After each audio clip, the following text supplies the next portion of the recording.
I am Mudita, and welcome back to Satisfactory. Update 1.2 has officially released, and I want to dive into the new game modes that have just been added. Unless you use a map editor like Satisfactory Calculator, these are only available at the start of a new game. These are broken into two groups. We have cost multipliers and world randomization. We can now change the amount of space elevator parts needed for each phase. We can change how much each recipe costs, and the power requirement for all machines. Obviously, this is a game, have fun, and play the way that you want.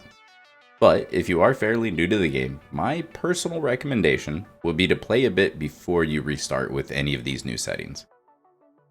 Using these game settings will not affect your ability to earn achievements on Steam. Let's start with the space elevator parts. This is the most straightforward setting, and only affects how many parts are required to complete each phase. Here is a comparison of the minimum, default, and maximum settings. Just in case you were wondering, I can attest the 100 times multiplier will make each phase significantly longer to complete. Needing 5,000 smart plating in phase 1 when you only have biomass basically is quite a challenge. The power cost multiplier is the next most straightforward setting. This will affect the power cost of all the machines and buildings, including truck stations, train stations, lights, hypertubes, and trains. Since they run on power and not a fuel source, those get affected by this setting as well. What it does not have any effect on is how much power is generated from any of the generators or power plants. Keep in mind, it takes power to make power. Even at coal, you'll need to power both the miner and the water extractors, and these are very much affected by the multiplier. Here is a comparison for power cost for a bunch of the different machines, for the minimum, default, and maximum settings. The recipe cost multiplier is not nearly as straightforward as the other two, and is the reason for this video. I wanted to update my spreadsheet to handle the new multipliers, and I learned a lot. Keep in mind, I made this and input all the info, so if you find anything wrong, just leave a comment and I'll get it fixed. The first thing to know is that the game will only deal with whole numbers, but only for solids. What I didn't realize is that there was already a recipe in the game that used a non-whole number. That's the default battery recipe, which I almost never use. When you change this multiplier, you'll start to get all sorts of different numbers for the fluids and gas. Except for the packager. No matter what you change this multiplier to, the packager recipes will remain the same.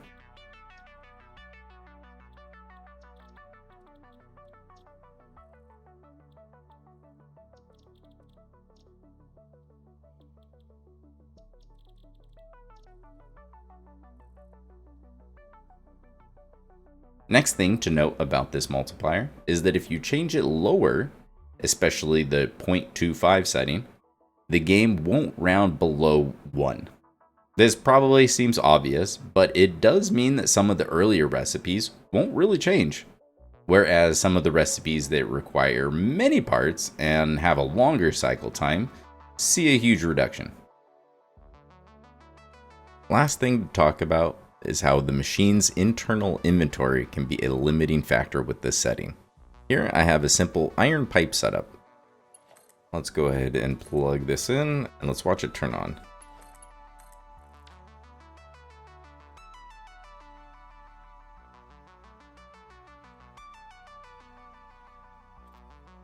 Notice it won't start the cycle until it has this many parts in the machine. And those parts aren't used up until the very end of the cycle. So for this machine to be able to stay on at 100%, it needs to be able to have 2 times this number at the end of the cycle. So since this is only putting out half what it needs, let's go ahead and overclock it.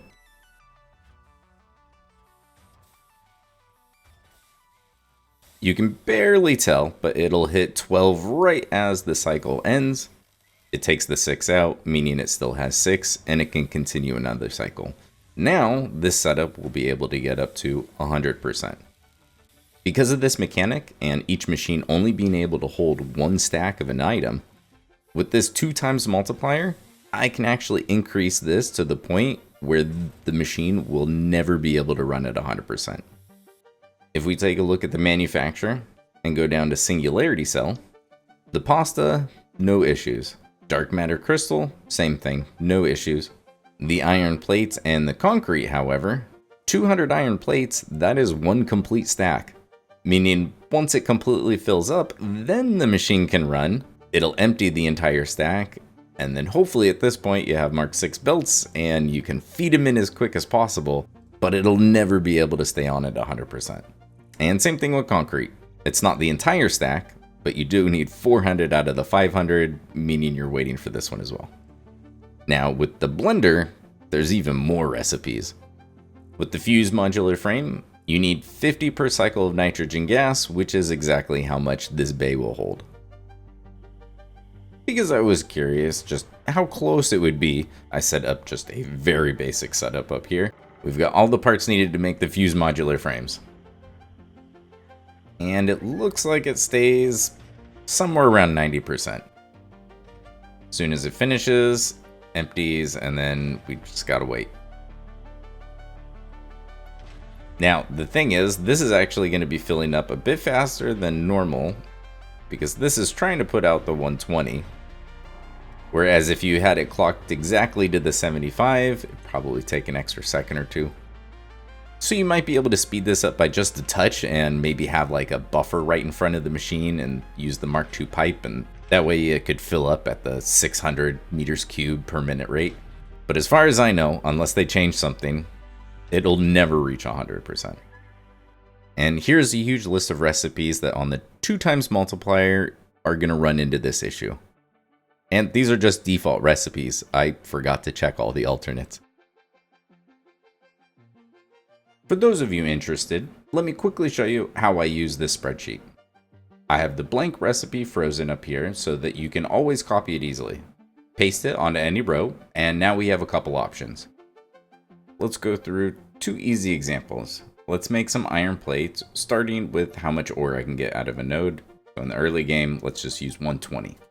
I'll paste my recipe bar twice. So the first thing I want is going to be to deal with the ore. I'll select iron ingot, select all, type in plate. There's my iron plates. And for both of these, I don't need any of these, so let's go ahead and just hide these columns. Same with 2 outputs, don't need those for right now. We can just hide them, clean up a little bit of the clutter. Okay, now let's do a little bit of math. I do all of my math with the total amount of machines. Here is where I will type in equals. I've got 120 ore divided by the amount each machine will intake, which would be 4 machines. And now with this one, put in equals. Now I'm just going to select this cell. We've got 120 ingots divided by the amount of ingots each machine takes. It'll be 4 machines, and out of 120 ore, I'll produce 80 ingots.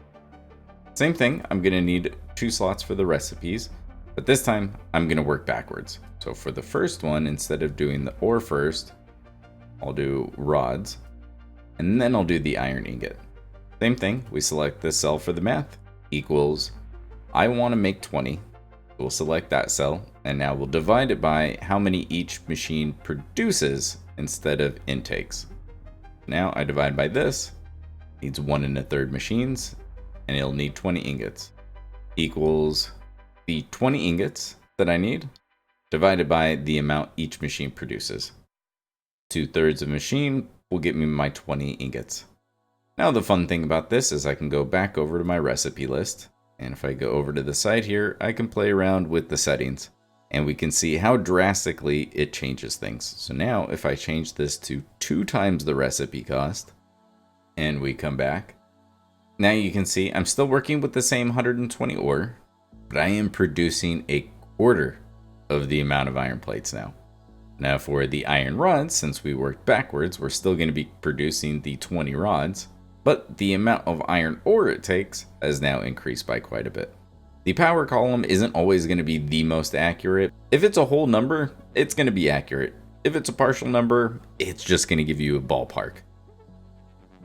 The last of the new game modes, change the game in a very different way than the rest. The randomization of the nodes. Satisfactory uses a handcrafted map, and all the nodes are in fixed locations. No matter what you change these settings to, the nodes will not move. The only thing that will change is what the node is and its purity if you choose to change it. And they are on 2 different settings, so if you decide you like where all the nodes are, but you wish they were all pure, that is an option. Or maybe you want to make things difficult and make them all impure. That is also another option. As a small side note, nodes and resource wells can both be random, but they will stay within that same type. Meaning a nitrogen well won't become a copper node if you choose random. It will either stay nitrogen or become water or oil. Geysers are their own thing, and as far as I can tell are unaffected by these settings. They will always remain in the exact same location with the same purity. When you're looking at the settings, there is a description at the bottom that will help tell you exactly what is going to be prioritized. This may seem like it would only slightly change a playthrough, but it has the potential to drastically change how you approach each phase. When picking the new game modes, there is also a Show Seed button, which you'll also be able to get to once you're in the game. This will show you the seed and allow you to type in your own. If you would like to see what seed 1, 2, 3, 4, 5, 6, 7, 8, 9 looks like, check out my current playthrough. I have noticed that not all of the nodes perfectly translate to whatever random node they are. So this is a copper node. It's not a SAM node, but it sure looks like a SAM node. That is going to do it for this one. I have played over 100 hours with the space elevator parts multiplier at 100 and the power cost at 5. I've also got random nodes with random purity. It is a completely different playthrough than I've done before. It really makes you reevaluate what is important and what recipes are actually good. This game already had great replayability for me. These new settings give even more options to keep things fresh. I love it.